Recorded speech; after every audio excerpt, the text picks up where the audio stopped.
Mən Musayev Hidayət Ağakişioğlu, Respublikanın qabaqcıl maarif xadimi, Yazıçılar Birliyinin üzvü, 9 kitab müəllifi, həm bədii yaradıcılıqla məşğul olmaqla bərabər ömrü boyu da təhsil sahəsində işləmişəm, amma bununla belə bizim özümüzün milli tariximizi, öz yerli mədəniyyətimizi, xüsusən Qərbi Azərbaycanın tarixini həmişə diqqətimdə saxlamışam, onunla məşğul olmuşam, öyrənmişəm və bu sayədə də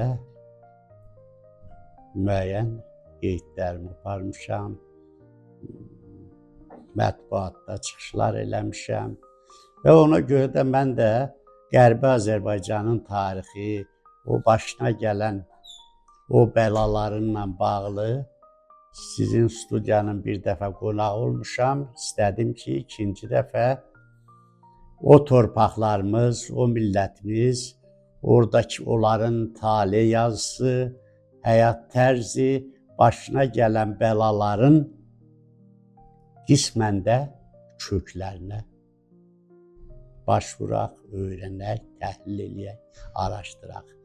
Və ən çox da mən o Allahverdi rayonu, ermənilərin bu saat adlandırdığı, Tumanyan adlandırdığı rayonun ərazinin keçmişi, tarixi və o tarixinin öyrənilməsi və gələcəkdə onun bizə nə faydalar gətirə bilər, öz səhvlərimizi necə bərpa eləyə bilərik, onlar haqqında fikirlərimi bölüşmək üçün gəlmişəm. Allahverdi rayonu, rayon mərkəzi, şəhər daxil olmaqla yaşayış məkanlarının sayı az idi, amma əksəriyyəti tarixi, keçmişi, mədəni abidələri olan yaşayış məkanlarıdır. Birinci, sizə mən elə o rayon mərkəzi, Allahverdi şəhəri haqqında qısa bir məlumat verim ki, Allahverdi şəhərinin qədim adı, elə biz uşaq olanda da ora deyirdilər Manes. Yəni o şəhərin qədim adı olub Manas. Bir çox mənbələrdə bunun tarixi ilə bağlı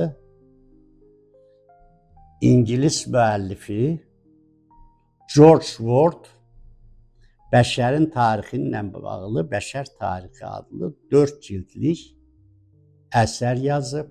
O əsərdə də bu Manas şəhərinin adını çəkir. Və oradakı Manas tayfalarının 4000 il bundan qabaq Cənubi Amerikaya köçdüyü və qırmızı dərililərin birinin adının Manas olduğunu yazır. Bu yazılarla mən də şərikəm. Ona görə şərikəm ki, bu şəhərin tarixi mənim aldığım məlumatlara, əldə etdiyim faktlara əsaslansaq 5000 il tarixi var Manas şəhərinin. Manas bayaq dedim, Manastur sözündəndir. Allahın ruhu mənası. Türk sözün, qədim türk dilində.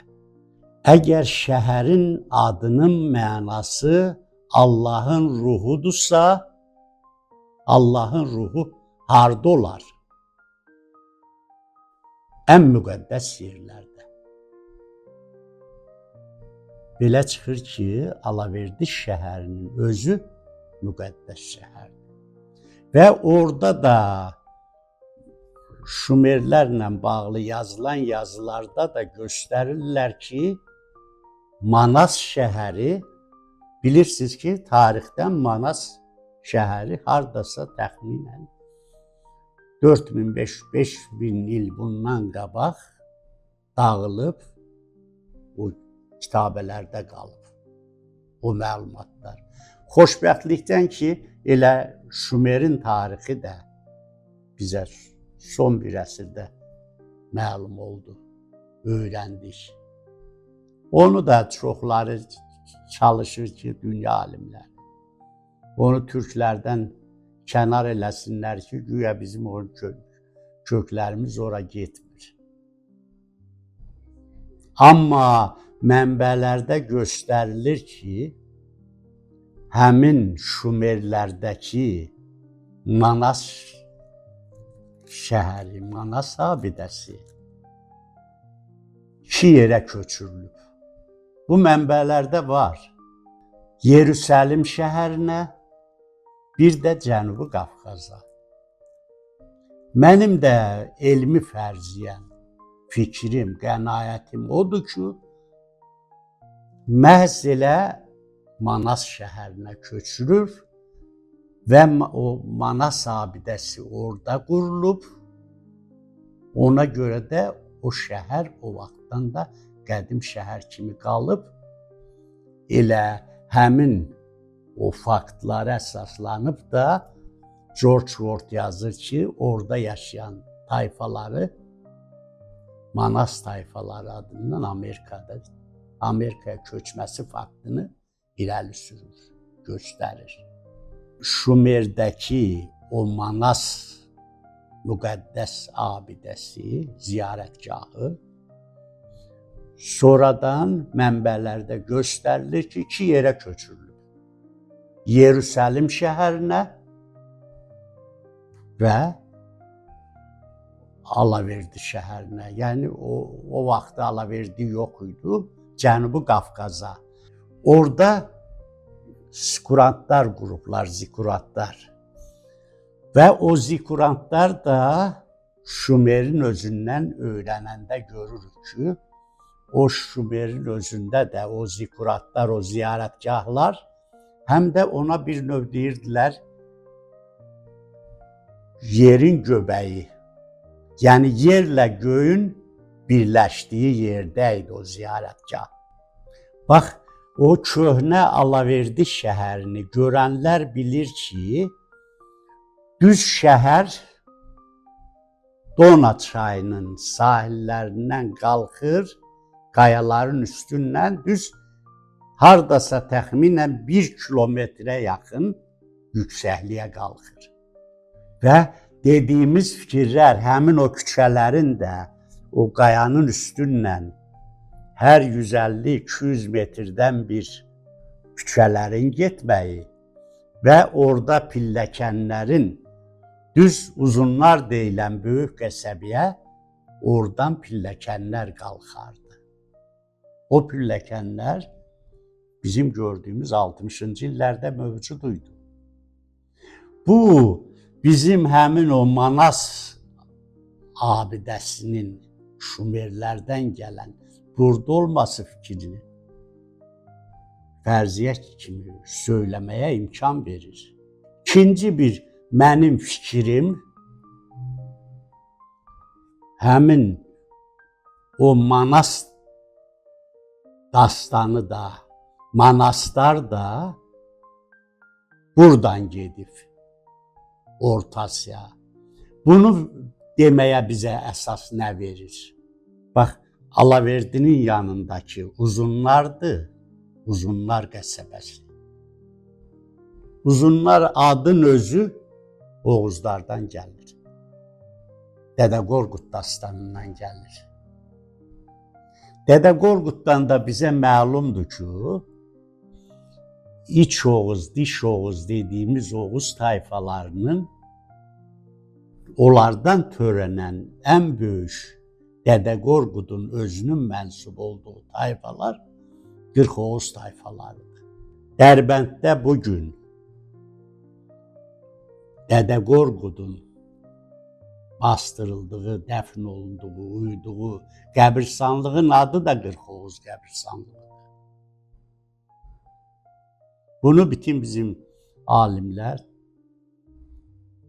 istəyir folklorçu alimlərimiz, istəyir tarixçi alimlərimiz eyni qənaətdədir ki, Dədə Qorqud Dərbənddə Qırxlar qəbristanlığında dəfn olunur. Və bundan irəli gələrək mən də deyirəm ki, həmin ərazilərdən üzü Dərbəndə doğru yaşayanların hamısı Qırxoğuz tayfaları olur. Bugün Orta Asiyada bir millət kimi, xalq kimi formalaşan Qırxoğuzlar indi formalaşıb Qırğız tayfalarıdır. Onların kökündə dayanan. Buna heç birimizin də şübhəmiz ola bilməz. Söz, Qırğız sözü Qırxoğuz sözündən yaranır. Və fikrimizi əsaslandırmaq üçün bir də onu deyə bilərim ki, Qazax şairi, çox gözəl türkoloq, türk tarixçisi olan Orzu Süleymanov, o deyir ki, bizim Qırğız, bizim Qazax xalqı da Qafqazdan gəlir, türkdəndir. Və o öz fikrini nə ilə izah edir? Deyir ki, biz bu saatda hüzürlərimizi, dəfn mərasimlərimizi, adətlərimizi hamısı üzü qərb edirik. Və buna mən bir şey də əlavə eləyim ki, bax, bugün də, bax, 88-ci il köçəndə də oradakı 3 kəndin ikisinin adı ayrım idi. Mən buna bir qənaətimi də əlavə eləyim ki, ayrımlar deyirlər ki, dağ adamlarıdır, köçəri tayfalardır. Mən bunların heç birini qəbul eləmirəm. Amma tarixi mənbələrə, Oğuzlar haqqında, Oğuz Xaqan Dəstanına, Oğuznamələrə, Mahmud Qaşqarinin Divan-ı Ət-Türk əsərinə, bütün bu tarixi mənbələrə əsaslansaq, bu tarixi kitabların, sənədlərin hamısında deyilir ki, Oğuz tayfaları 24 tayfadır. Və məndə bax bu Oğuzlarla bağlı, bu ayrım tayfalarla bağlı bir Göydağ haqqında bir əfsanə var. Göydağ bilirsiniz hardadır? Göydağ Göyçəklə indiki Loru mahalı. Həmin o iki mahalın arasındadır. Bax, o dastanda, o Göydağ haqqında əfsanədə bir şey yadımızda saxlayaq ki, əfsanələrimiz həqiqətlərin ifadəsidir.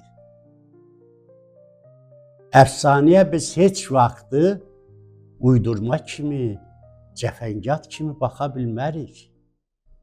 Bizim bütün tariximiz, mədəniyyətimiz, yaddaşımız, böyüklüyümüz, Tanrıdan verilən ən böyük səadətlərimizin hamısı əfsanələr şəklində bizə çatır, yaşayıb. Ona görə mən Göydağ haqqındakı əfsanəyə gözəl bir tarixi mənbə kimi baxıram. Göydağ əfsanəsində belə bir fikir söylənir.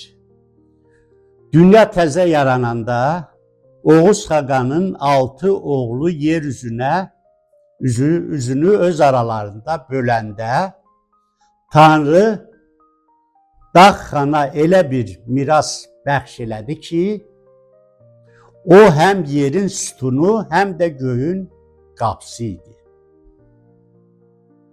Bu Göydağ idi. Tanrı Dağ Xaqanın 2 oğlundan törəyən nəsillərə bəxş eləmişdi. Dağın bir üzündə Salur tayfaları, bir üzündə isə ayrım tayfaları yaşayırdı. Bu da biz bax Oğuznamələrdən bilirik ki, dastan həmin o 24 tayfadan ikisindən bəhs edir. Amma bir şeyi bizim tədqiqatçılarımız unudur ki, Dastanda bizə təqdim edilən tayfalarının birinin adı İç Oğuzdur, birinin də Dış Oğuz. Yəni İç Oğuz, Çöl Oğuz. Bunu biz tayfanın əsl adı kimi qələmə veririk. Tədqiqatçılarımız da bunu tarix boyu nəzərdən qaçırıblar. Amma mənim qənaətim odur ki, burada da söhbət ayrım tayfalardan, bir də Salur tayfalardan gedir. Dastanın özündən bizə məlum olur ki, o tayfaların birinin başçısı Qazan xandır, düzdürmü? Tarixdən bu bizə məlumdur. Qazan xanı biz dastanda necə təqdim olunur bizə? Salur Qazan. Demək, Oğuznamədən bizə məlumdur ki, elə Qazan xan Salur tayfalarının başçısıdır. Söyləmək istəyirəm ki, mənim məqsədim bizim oradan gələn Şınıq, bu saat Şınıq Gədəbəydə məkan salır. Mənim məqsədim odur ki, həmin Qərbi Azərbaycandakı Şınıq kəndi, kənd demək olarsa, şəhər səviyyəsində idi. 10 minə yaxın əhalisi olan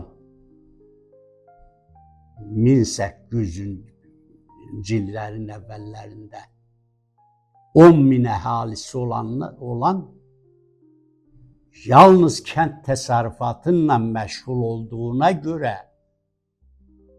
o kənd adlanıbdır. Və mən çalışacağım ki, imkan daxilində həmin o kəndin bugünkü şəklini görsünlər, nə boyda kəndiymiş. Və o kəndin də əzəməti, qüdrəti və hardasa toxunulmaz olubdur. Nə qədər müharibələr olub, o kənd öz əzəmətini, qüdrətini, böyüklüyünü saxlayıb həmişə. 1828-ci ilə qədər.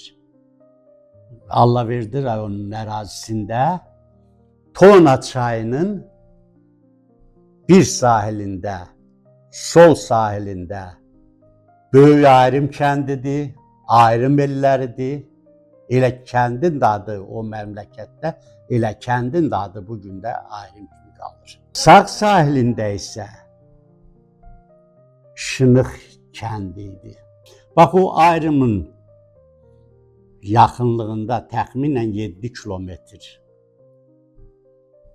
aralıda bir abidə var. Ona deyirlər Nəhədək. Mən bunu vaxtı ilə mətbuatda da yazmışam və Nəhədək sözünün mən belə açmasını vermişəm ki, o Nuhla bağlıdır. Onun tarixi çox qədimlərə gedir. Və Nuh ətək deməkdir. Nuhun ətəyi, yəni yapışdığımız müqəddəslik Nuhdur. Yəni görürsünüz, bu gedib hələ Oğuz türklərindən də əvvələ gedib çıxır. Həmin o çayın adı da Nəhədəkdir. O çayın uzunluğu 7 kilometrdir. Çayın başlarında o müqəddəs ziyarətgahdır. Bizim fəlakətlərimiz amma başlayıb 1801-ci ildə, 12 sentyabrda. Çar Rusiyası fərman verdi ki, bu ərazilər Gürcülərə bağışlansın, Gürcü çarlığı tabi olunsun. Bununla da bir bizim yox, bütöv Borçalı mahalını. Amma biz bir şey unutduq ki, Türklərin bayaq dediyim kimi, Oğuz türklərinin, Oğuzların ən əzəmətli qolu bu saat haralarda yaşayır, öz adınla. Bir var, ad dəyişib, amma ayrım tayfasıdır. Bir də var, o tayfa əyyam-ı qədimdən o oğuznamələrdən gələn adını yaşadan tayfa.